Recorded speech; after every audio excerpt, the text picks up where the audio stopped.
नमस्कार, आकाशवाणी देहरादून से प्रस्तुत है प्रादेशिक समाचार।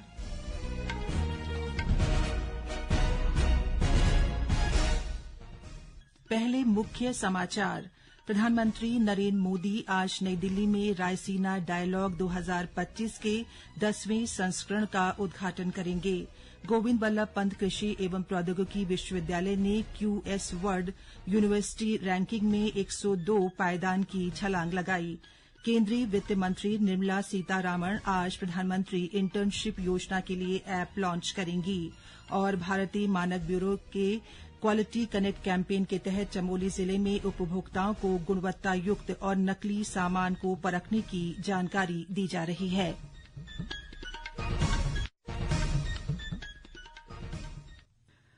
प्रादेशिक समाचार के साथ मैं पंकज सनवाल खुलबे। और अब समाचार विस्तार से। प्रधानमंत्री नरेंद्र मोदी आज नई दिल्ली में रायसीना डायलॉग 2025 के 10वें संस्करण का उद्घाटन करेंगे। न्यूजीलैंड के प्रधानमंत्री क्रिस्टोफर लक्सन उद्घाटन सत्र में मुख्य अतिथि के रूप में संबोधित करेंगे। 3 दिवसीय रायसीना डायलॉग कार्यक्रम 19 मार्च तक चलेगा। इस वर्ष कार्यक्रम का विषय है कालचक्र, लोक, शांति और पृथ्वी। रायसीना डायलॉग के इस संस्करण में करीब 125 देशों के प्रतिनिधि हिस्सा लेंगे। इसमें मंत्री, पूर्व राष्ट्रीय अध्यक्ष, सैनिक कमांडर, उद्योग जगत के प्रमुख, शिक्षाविद, सामरिक मामलों के जानकार, नीति निर्माता और युवा शामिल होंगे। इस डायलॉग में 3,500 से अधिक प्रतिभागी व्यक्तिगत रूप से शामिल होंगे और इसकी कार्रवाई को दुनिया भर के लाखों लोग विभिन्न डिजिटल प्लेटफॉर्म पर देख सकेंगे। रायसीना डायलॉग भू राजनीति और भू अर्थशास्त्र पर भारत का प्रमुख सम्मेलन है, जो वैश्विक समुदाय के सामने आने वाली चुनौतीपूर्ण मुद्दों के समाधान के लिए प्रतिबद्ध है। हर वर्ष इस बैठक में विभिन्न देशों के शीर्ष नेता, उच्च स्तरीय अधिकारी, नीति निर्माता, उद्योग जगत के प्रमुख और पत्रकार हिस्सा लेते हैं और वैश्विक स्थिति तथा विभिन्न समकालीन मुद्दों पर सहयोग के अवसर तलाशने पर चर्चा करते हैं। गोविंद बल्लभ पंत कृषि एवं प्रौद्योगिकी विश्वविद्यालय पंतनगर ने कृषि और वानिकी अध्ययन की QS वर्ल्ड यूनिवर्सिटी रैंकिंग में 102 पायदान की छलांग लगाकर 209वां स्थान हासिल किया है। इस सूची में तमिलनाडु कृषि विश्वविद्यालय 275वें स्थान पर है। विश्वविद्यालय के कुलपति डॉ मनमोहन सिंह चौहान ने कहा कि ये उपलब्धि शिक्षण, शोध व प्रसार के क्षेत्र में विश्वविद्यालय के निरंतर प्रयासों और समर्पण का परिणाम है। उन्होंने विश्वविद्यालय के सभी संकाय सदस्यों और कर्मचारियों को उनके निरंतर समर्थन और सहयोग के लिए धन्यवाद दिया। इस साल हमारा विश्वविद्यालय जो इस रैंकिंग में जो एग्रीकल्चर यूनिवर्सिटीज की रैंकिंग है, उसमें 201 से 250 के स्थान के बीच में हमें रैंकिंग मिली है। हम पिछले साल से 100 पॉइंट आगे बढ़े हैं। पिछले साल हमारी जो रैंकिंग थी वो हमारी थी 301 से 350 के बीच में थी। और इसमें इस यूनिवर्सिटी रैंकिंग का क्राइटेरिया होता है, उसमें ये होता है कि आपका एकेडमिक प्रोफाइल क्या है, आपका रिसर्च का प्रोफाइल क्या है, रिसर्च में कितने आपके आपके जो पब्लिकेशंस हैं, क्या उनका साइटेशन होता है, क्या उनका H इंडेक्स है, और इसके अलावा आपका इंटरनेशनल नेटवर्किंग क्या है। हमें सभी में लगभग 60% से ज्यादा नंबर मिले हैं। विश्व स्तरीय एजेंसी द्वारा प्रतिवर्ष वर्ल्ड यूनिवर्सिटी की विषय आधारित रैंकिंग की जाती है, जिसमें विश्व के 500 संस्थानों को शामिल किया जाता है। ये रैंकिंग विश्वविद्यालयों का विषय विशिष्ट मूल्यांकन प्रदान करती है, जिससे छात्रों, शिक्षकों और नीति निर्माताओं को शैक्षणिक विकल्प बनाने में मदद मिलती है।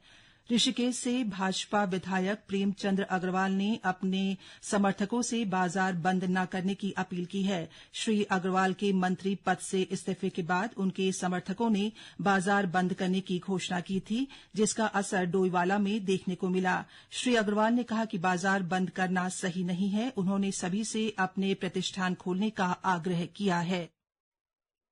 मुझे जानकारी मिली है कि मेरे त्याग पत्र के बाद कुछ लोगों ने अपने प्रतिष्ठान बंद किए हैं, बाजार बंद किए हैं। मैं उनसे अनुरोध कर रहा हूं, हाथ जोड़ के अपील कर रहा हूं कि वो अपना प्रतिष्ठान खोलें। और ठीक है, उनके अंदर जो भावनाएं उनकी मेरे प्रति है, मैं उनका धन्यवाद भी कर रहा हूं। बस एक ही अपील कर रहा हूं कि सब लोग लगे, उत्तराखंड के विकास में लगे। हमारा मकसद इस उत्तराखंड को आगे बढ़ाने का है। बागेश्वर जिले की कपकोट तहसील के बड़ेद गांव में कल देर रात एक पुराने मकान में अचानक आग लग गई। इस घटना में कोई जनहानि व पशुहानि नहीं हुई है। घटना की सूचना मिलते ही एसडीआरएफ और दमकल विभाग की टीम ने मौके पर पहुंचकर आग पर काबू पाया। ग्रामीणों का कहना है कि अगर दमकल और एसडीआरएफ की टीम समय पर नहीं पहुंचती तो आग और भी विकराल रूप ले सकती थी। वहीं प्रशासन ने लोगों से अपील की है कि आग लगने की किसी भी घटना की तुरंत सूचना दें ताकि नुकसान को रोका जा सके। फिलहाल आग के कारणों की जांच जारी है। ये समाचार आकाशवाणी के देहरादून केंद्र से प्रसारित किए जा रहे हैं। ताजा समाचार के लिए आप हमारे सोशल मीडिया एक्स व Facebook page Akashvani news Uttarakhand को फॉलो कर सकते हैं। साथ ही ये समाचार हमारे YouTube channel Akashvani news Uttarakhand पर भी उपलब्ध हैं। केंद्रीय वित्त मंत्री निर्मला सीतारामन आज प्रधानमंत्री इंटर्नशिप योजना के लिए ऐप लॉन्च करेंगी। इस ऐप का उद्देश्य योजना के दूसरे दौर के लिए आसान पंजीकरण की सुविधा से भागीदारी को बढ़ाना है। इसके लिए आवेदन 31 मार्च तक स्वीकार किए जाएंगे। ऐप लॉन्च के साथ ही कोलकाता में प्रधानमंत्री इंटर्नशिप योजना के लिए सुविधा केंद्र स्थापित किया जाएगा। भारतीय मानक ब्यूरो की ओर से इन दिनों चमोली जिले में व्यापक स्तर पर जागरूकता अभियान चलाया जा रहा है। इसमें उपभोक्ताओं को क्वालिटी कंट्रोल सहित विभिन्न जानकारियां दी जा रही हैं। क्वालिटी कनेक्ट कैंपेन के तहत स्कूल, कॉलेज, सार्वजनिक स्थलों और सरकारी कार्यालयों में उपभोक्ताओं को गुणवत्ता वाले सामान खरीदने की जानकारी दी जा रही है। उपभोक्ताओं को ये भी बताया जा रहा है कि गुणवत्ता वाले सामान व नकली सामान की कैसे परख करें। उपभोक्ताओं को आईएसआई, हॉलमार्क, सीआरएस मार्क आदि के विषय में विस्तार से जानकारी दी जा रही है। नमस्कार, मेरा नाम प्रियंका है। मैं भारतीय मानक ब्यूरो की रिसोर्स पर्सन हूँ चमोली डिस्ट्रिक्ट की। हमारे यहाँ पे 8 स्कूलों में स्टैंडर्ड क्लब खुले हुए हैं जहाँ पे हम स्टैंडर्ड क्लब की एक्टिविटी करवाते हैं। और इसी बीच हमारे यहाँ पे जो 15 मार्च को उपभोक्ता अधिकार दिवस, उसके परिप्रेक्ष्य में 3 दिन का हमारे यहाँ पे एक कार्यक्रम चला, quality connect programme with government official on the occasion of consumer right day. इसमें हमने जो स्टैंडर्ड क्लब के मेंबर थे उनमें से 10 मानक मित्रों का चयन किया, जिनके बाद उनके साथ एक कैंपेन चलाया। यहाँ के डिस्ट्रिक्ट हेडक्वार्टर में जाके हमने सारे गवर्नमेंट ऑफिस में क्वालिटी के बारे में बताया कि कैसे हम क्वालिटी को अपनी डेली लाइफ में यूज कर सकते हैं। इसी के परिप्रेक्ष्य में बीआईएस ने यहाँ पे जैसे स्टैंडर्ड डे पे यूथ टू यूथ एक कैंपेन भी चलाया था, जिसमें एक बच्चे ने 25 बच्चों को बीआईएस के बारे में बताया था। चमोली जिले में भारतीय मानक ब्यूरो के चयनित 8 कॉलेजों में स्टैंडर्ड क्लब बने हैं, जिसमें प्रत्येक वर्ष 3 एक्टिविटी और 1 एक्सपोजर विजिट होता है। इन स्टैंडर्ड क्लब से 10 मानक मित्रों का चयन किया गया है, जो जगह जगह जाकर अधिकारियों के साथ जन जागरूकता अभियान चला रहे हैं। मानक मित्रों का कहना है कि बीआईएस पोर्टल के माध्यम से किसी भी जिले में उपलब्ध बीआईएस लाइसेंसधारी उत्पादों की सूची प्राप्त की जा सकती है। मैं अनमोल गवर्नमेंट पॉलिटेक्निक कॉलेज से हम बीआईएस के बारे में लोगों को अवेयर करने के लिए आए हैं। हम डिस्ट्रिक्ट चमोली के सारे हेडक्वार्टर्स में जाके सबको अवेयर कर रहे हैं कि हमें बीआईएस सर्टिफिकेट प्रोडक्ट्स का ही यूज करना है। और अपने घर में और ऑफिस में भी बीआईएस से रिलेटेड जो भी हम प्रोडक्ट लें, जो भी हम प्रोडक्ट परचेज करें, उनमें वो बीआईएस सर्टिफाइड प्रोडक्ट हो। और जैसे बीआईएस केयर ऐप है, सारे लोगों को बीआईएस केयर ऐप को यूज करना है, जिससे कि वो मार्केट से जो भी प्रोडक्ट लें वो सर्टिफाइड प्रोडक्ट लें। कबड्डी विश्व कप 2025 आज शाम इंग्लैंड में शुरू हो रहा है। भारतीय पुरुष टीम अपने अभियान की शुरुआत इटली के खिलाफ वॉल्वरहैम्पटन में करेगी। मैच भारतीय समयानुसार शाम 5:30 बजे शुरू होगा।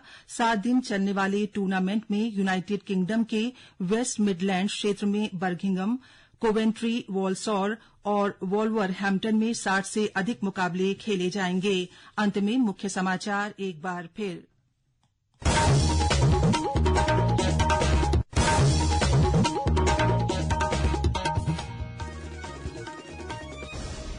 प्रधानमंत्री नरेंद्र मोदी आज नई दिल्ली में रायसीना डायलॉग 2025 के 10वें संस्करण का उद्घाटन करेंगे। गोविंद बल्लभ पंत कृषि एवं प्रौद्योगिकी विश्वविद्यालय ने QS वर्ल्ड यूनिवर्सिटी रैंकिंग में 102 पायदान की छलांग लगाई। केंद्रीय वित्त मंत्री निर्मला सीतारामन आज प्रधानमंत्री इंटर्नशिप योजना के लिए ऐप लॉन्च करेंगी और भारतीय मानक ब्यूरो के क्वालिटी कनेक्ट कैंपेन के तहत चमोली जिले में उपभोक्ताओं को गुणवत्ता युक्त और नकली सामान को परखने की जानकारी दी जा रही है। इसके साथ ही प्रादेशिक समाचार का ये अंक समाप्त हुआ। नमस्कार।